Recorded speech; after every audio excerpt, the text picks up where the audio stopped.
Not fair. And wait, what? Just two of the reactions to a second-grade teacher forced to pay for her own substitute teacher while she battles breast cancer. This is happening in the San Francisco Unified School District, where all teachers get 10 days of paid leave, medical leave. They also get an additional 100 days. But this is big here. They have to pay for their own substitute. A California law from 1976 says that has to be. A GoFundMe page has raised more than $10,000 to help her out here. We all know medical bills, though, they can skyrocket. Defense attorney Parag Shah joins me now to discuss. So when you hear the details here, Parag, just terrible for this teacher that she has to pay for the own sub, meaning, okay, you get 10 days, not many if you're fighting breast cancer, and right. if she decides on chemo and all of that, and then 100 days, but the money comes out of that pay? Yeah, and I think what's most shocking is that we would not expect the responsibility to be put on our employees. That's the school district's, the employer's responsibility to make sure that students are being taught. And so putting that responsibility on the teacher is, I think, what's so outrageous. The other piece of this, from a legal standpoint, is this is a law from the 70s. In '93, under the Clinton administration, FMLA came into play.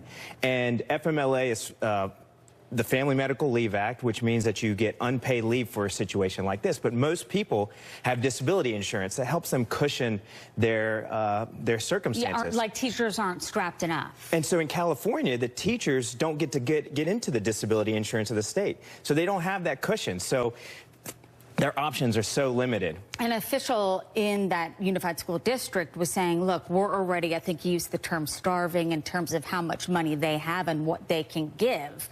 But I wonder where this can be found, and thank goodness for the GoFundMe page.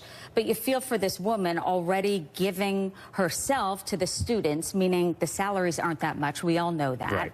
And now she has to deal with the stress of having to pay for a sub. Absolutely. And so the next step here is there's a collective bargaining agreement, and this is law in California. And so the teachers union will now try to do everything they can to go back to the negotiation table and say, look, this is not where the responsibility should lie. The responsibility should not lie with a sick teacher that has this kind of has to go through all this illness and sickness. And so that's kind of the next steps. Do you think this attention of her story will make any changes? Can that, do you think, the attention of it? I think it will, because California is not the only state that's dealing with this. Right, a couple of other states. A couple of other states have the same kind of law in place, situation in place, and it's an overall issue because even under FMLA, it's unpaid leave.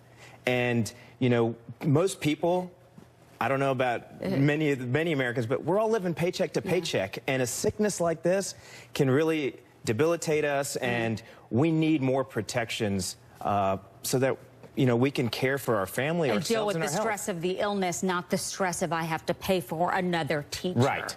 Parag Shah, thank you for weighing in legally. Appreciate it. Thank you for having me.